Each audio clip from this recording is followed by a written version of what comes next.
my landlady said. You're late on rent. But she took payment in a different way. She opened the door before I could even knock twice, arms crossed, mouth already half curved into something between annoyance and amusement. You're late, she said, her voice low, the kind that filled the narrow hallway and left no space for excuses. I should have looked away, should have dropped my eyes to the floor and muttered something about hours at work getting cut. But I didn't. I looked straight at her, at the faint streak of gray in her dark hair, the way it was pulled back too loosely, like she hadn't bothered to check herself in the mirror before answering. I know, I said. The silence that followed wasn't long, but it pressed in. She leaned against the frame, not moving to let me in, not slamming the door either. Just standing there, making me wait. I could hear the faint ticking of a wall clock inside her apartment, steady and merciless. Her eyes swept me once, head to toe. Not cruel, not curious either, more like she was deciding something. The way people do when they're not sure whether to laugh or let you drown. Rent was due 5 days ago. I get paid Friday. My voice cracked just enough to make me hate myself. I shoved my hands in my jacket pockets, gripping the lining to keep them still. Another pause. She had this habit, I'd noticed it before, in the laundry room, in the mailbox lobby. She'd let silences stretch longer than most people could stand, like she wanted to see if you'd fill them with something embarrassing. And I did. I'm not trying to stiff you. You've been more patient than most landlords would be, and Landlady, she corrected softly. The word hung there. Landlady. I nodded, swallowing hard. Right. Landlady. For the first time, she smiled. Not fully, just the corner of her mouth giving in, like she was entertained despite herself. You talk too much, she said, then finally stepped back, holding the door wider. Come inside. Her apartment smelled faintly of coffee and lemon polish, lived in but careful. She walked ahead of me, barefoot on the wooden floor, the hem of her sweater brushing against her hips. I couldn't stop my eyes from following. She gestured at the couch. Sit. I did, perching on the edge like I might get kicked out any second. She disappeared into the kitchen, the clatter of a mug against the counter filling the silence. When she came back, she had 1 cup of coffee. She didn't offer me any. Just stood there, sipping slowly, watching me with a kind of measured calm. You're young, she said finally. Not as a question. More like an observation she was filing away. 23. Her eyebrows lifted slightly, as if she'd guessed lower. She took another sip, then sat across from me, one leg tucked beneath her. The movement pulled her sweater loose at the collar, and I looked away too quickly, like I'd been caught. I should put a late fee on you, she murmured. Guess I'd deserve it. She tilted her head, studying me. The quiet stretched again. Her fingers traced the rim of the mug, slowly, absent-minded. I noticed her nails were short, unpolished. Practical. Not the kind of detail most people would linger on, but I couldn't stop staring. Then she leaned forward slightly, enough to make the air shift. Tell me, she said. Why should I give you more time? I opened my mouth, but nothing came out. My throat had gone dry, my rehearsed excuses dissolved. Her eyes softened just a fraction, as if she'd been waiting for that moment of speechlessness. And she smiled again, fuller this time. That's better. She set the empty mug on the coffee table, the sound louder than it needed to be in the small apartment. Then she leaned back, her arms crossing again, that same posture she'd worn at the door, but softer now, like a habit more than a wall. You live alone? She asked. Yeah. I shifted, tugging at the sleeve of my jacket. My dad's in another state. Mom hasn't been around for a while. She nodded once, not prying further. But the silence asked its own questions, and before I knew it I was filling it. Girlfriend left too. 6 months ago. I laughed quietly, though there wasn't anything funny about it. Guess I'm not great at keeping people. Something flickered across her face, not sympathy exactly, but recognition. A shadow that softened her expression. She didn't look at me when she spoke. Marriage doesn't always keep people either, she said, voice steady but low. Her fingers picked at a thread on the cushion beside her, deliberate, precise. Trust me. I blinked. You were married? 15 years. She let the words hang there, then gave a small shrug. Divorced for 6. Her eyes finally met mine, as if daring me to say something clumsy. I didn't. I just nodded. There was a pause. Not the sharp, testing kind from earlier, but a gentler one. A space where her guard slipped a little, where I realized the apartment wasn't just polished because she liked order. It was polished because it was hers, only hers, and maybe the quiet pressed too heavy when no one else was around. She noticed me looking too long. What? Nothing, I said quickly, heat crawling up my neck. Just, you don't seem like the type to live alone. Her brow furrowed. What does that mean? I swallowed. I mean, you're... The word stuck, clumsy in my mouth. Beautiful felt too obvious. Older felt dangerous. I fumbled. You're warm. Her lips parted, then pressed shut again. For a second, I thought she might laugh, or throw me out. But she didn't. She shifted closer instead, reaching for the coffee mug she'd already set down. Her shoulder brushed mine in the process, just briefly, but enough. I held my breath. She didn't move away right away either. The fabric of her sweater grazed my sleeve, and I felt every second of the contact. Then, slowly, she pulled back, as if realizing what she'd allowed. You're too young to say things like that, she murmured. Too young, or just not supposed to. The air tightened between us. She looked at me, really looked, like she was weighing the distance, the years, the way it might look to the outside world. The hallway whispers, the judgment, the fact that I was closer to her daughter's age, if she had one, than her own. You don't know what you're asking for, she said. Maybe not. My voice was steadier than I felt. But I know what I see. Her breath caught just barely, but I heard it. She turned away quickly, rising from the couch. She went to the window, fussing with the curtain as if it mattered, letting the quiet stretch out again until my pulse slowed. When she finally spoke, her tone was careful. People will talk. I don't care. She let out a sharp laugh, but it didn't reach her eyes. That's because you're 23. You think consequences don't exist yet. I stood without meaning to, moving closer, drawn by something I couldn't name. She didn't step back. I stopped just behind her, close enough to feel the warmth of her body through the space between us. You think I haven't noticed? I said quietly. Her hand froze on the curtain. Noticed what? I hesitated, then reached out, not bold enough to touch her waist, but letting my hand hover, almost brushing. The way you linger. The way you test me. Her shoulders stiffened, then relaxed slowly, like surrender was pulling at her bones.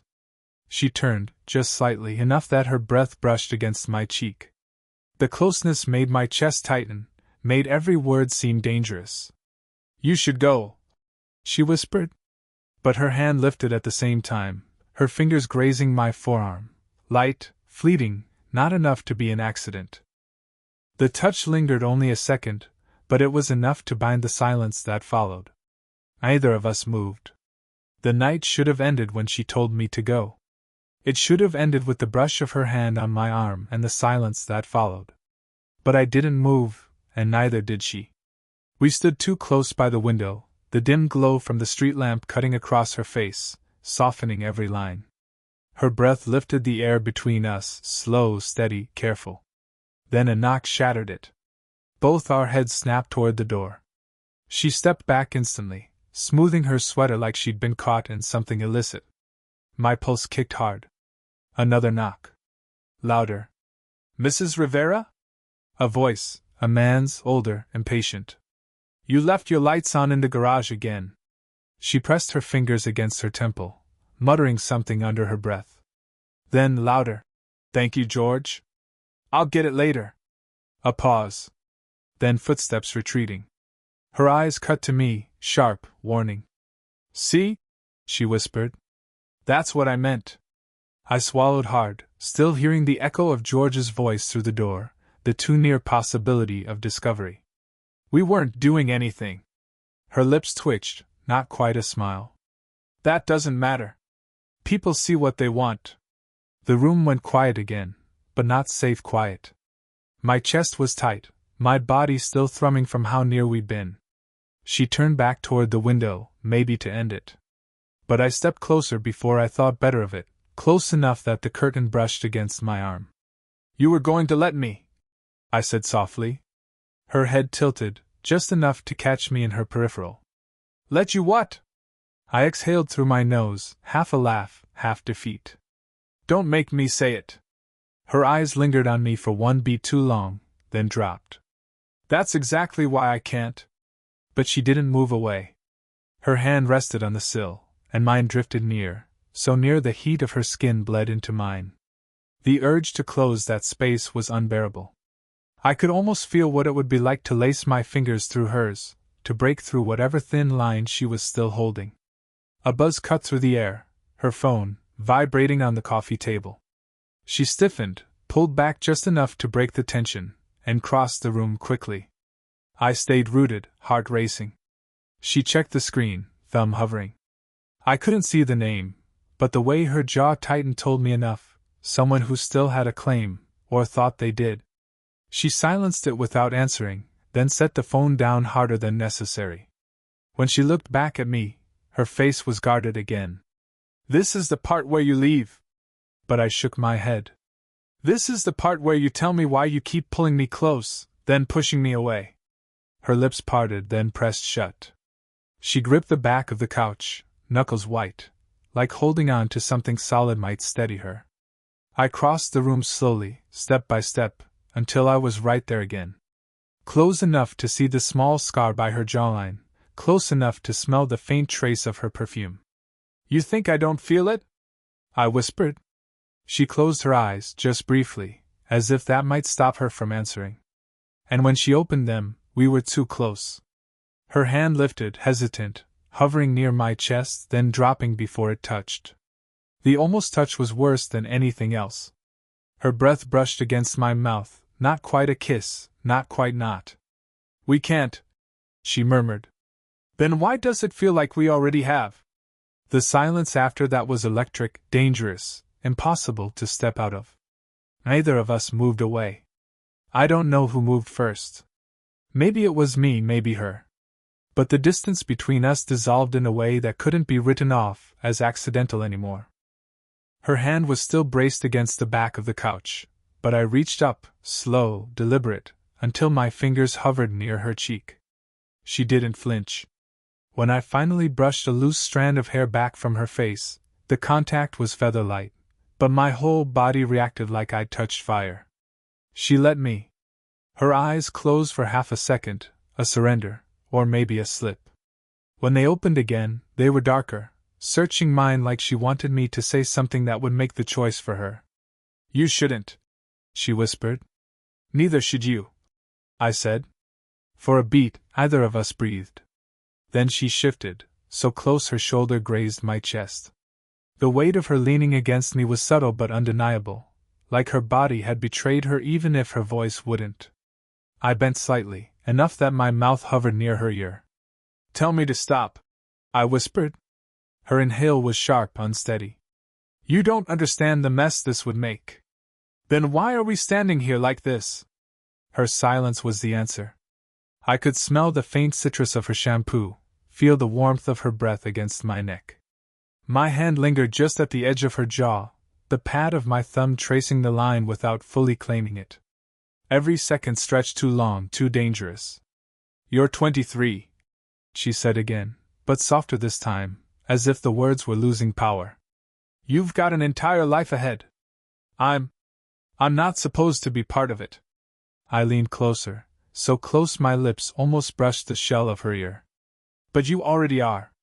Her grip on the couch tightened, her knuckles pale. She turned her face toward me, and suddenly there was barely an inch of air between us. I could see the way her pulse jumped at her throat, could feel the tension in every muscle of her body holding itself back. I ruined my marriage, she whispered, like a confession she hadn't meant to give me. I can't ruin this too. You're not ruining anything. My voice cracked raw. You're the only thing in this place that feels right. Her eyes searched mine, desperate and afraid. For the first time, she wasn't just holding back, she was trembling. The vulnerability in her face made me want to close the gap, to erase the years and rules and whispered judgments. God, she muttered, pressing her forehead against my shoulder. The weight of it hit me, grounding and electric all at once. I wrapped my hand lightly against her back, not pulling, just resting there, enough to let her know I wasn't going anywhere. She stayed like that, head against me, silent except for her uneven breathing.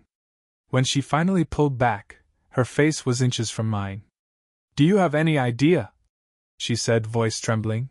What you're doing to me? I swallowed hard. I think I do.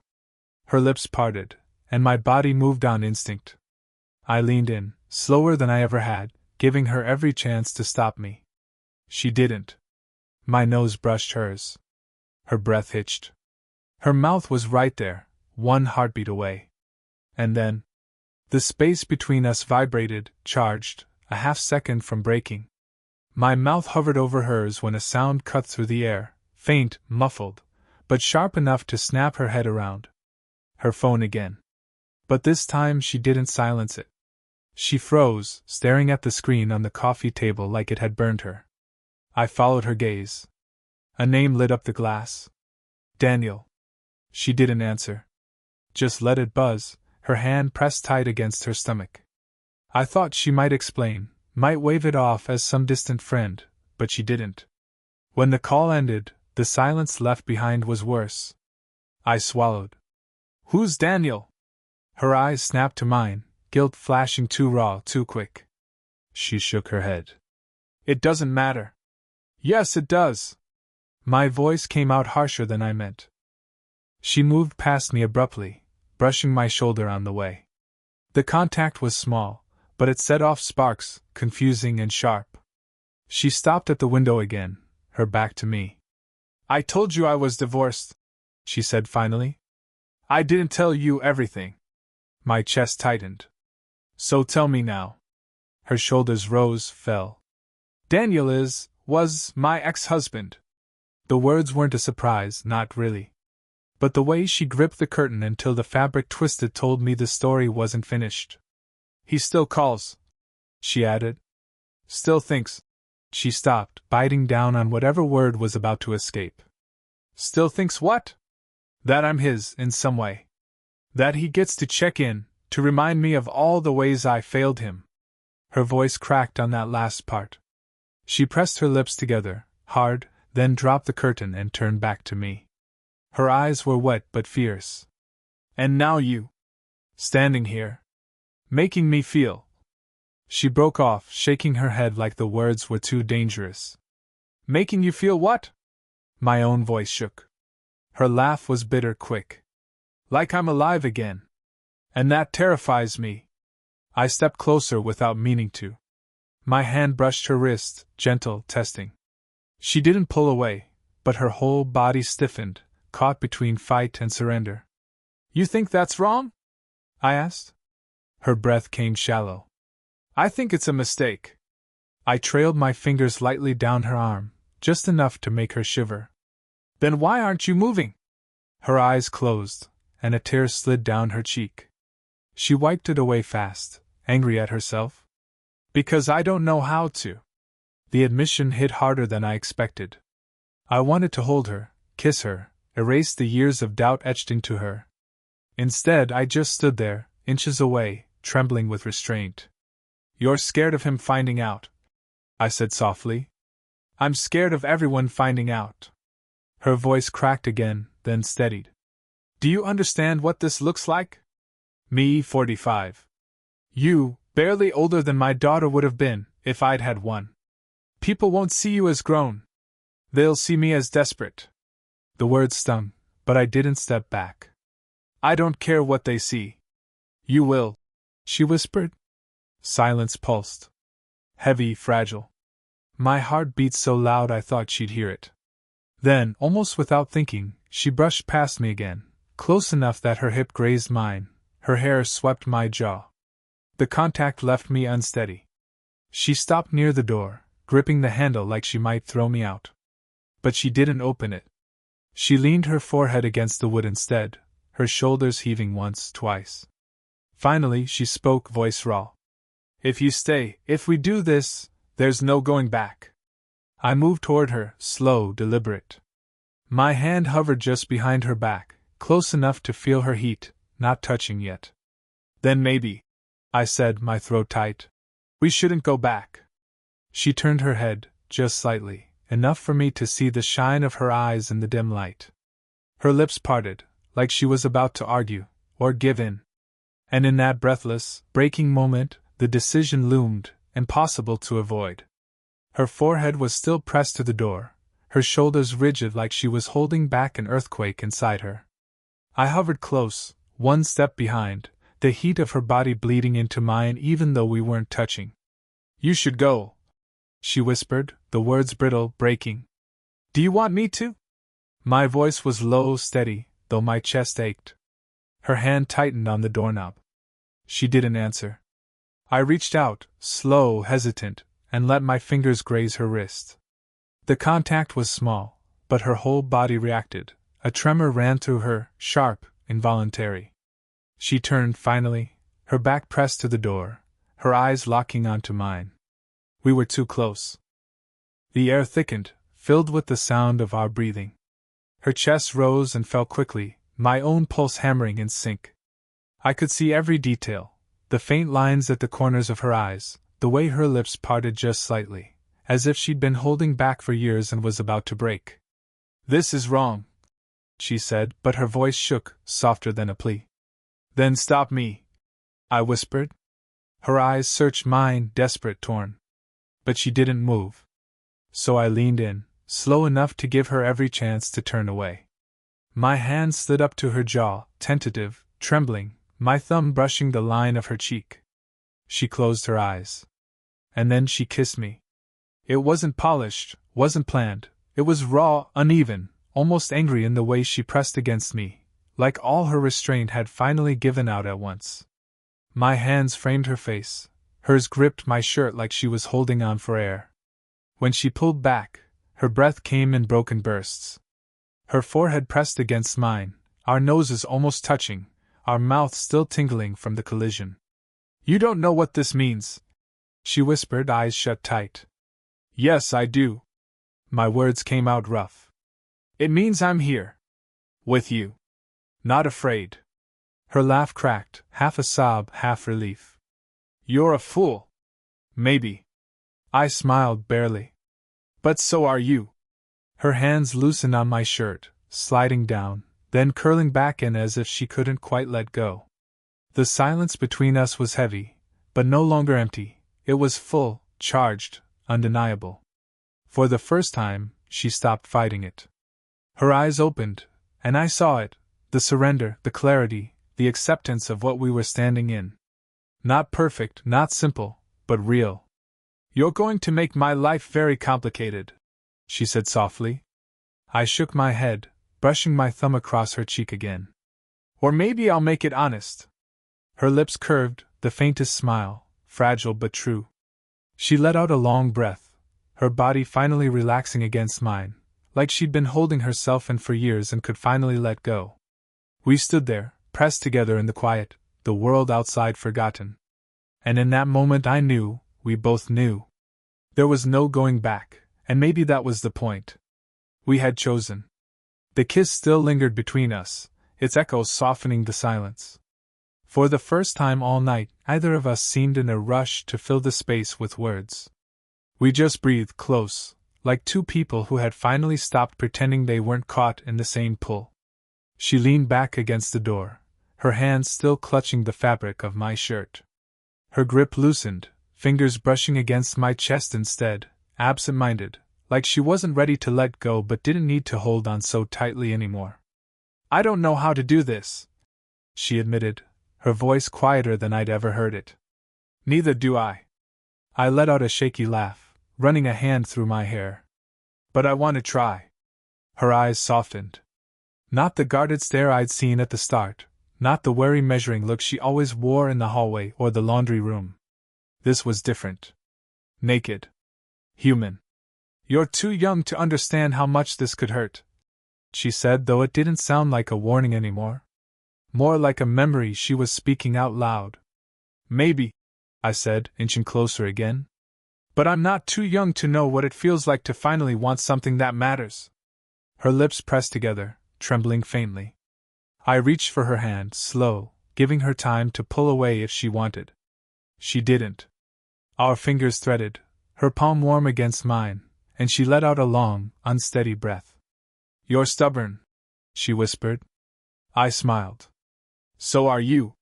That earned me the smallest laugh, low and tired but real.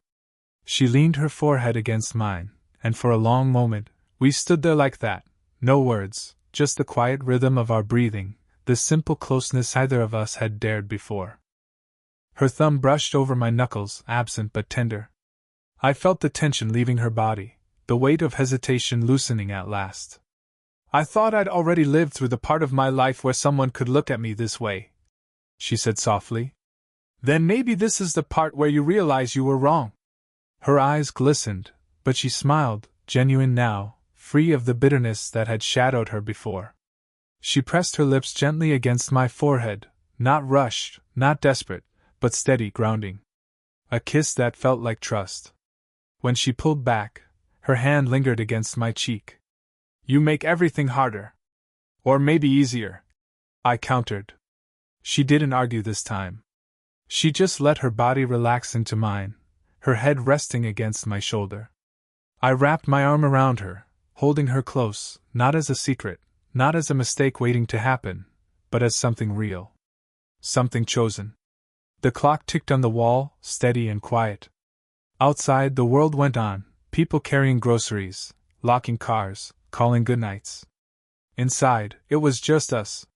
No more pushing away. No more almosts. Just two people together. And for the first time, the quiet didn't feel heavy. It felt safe.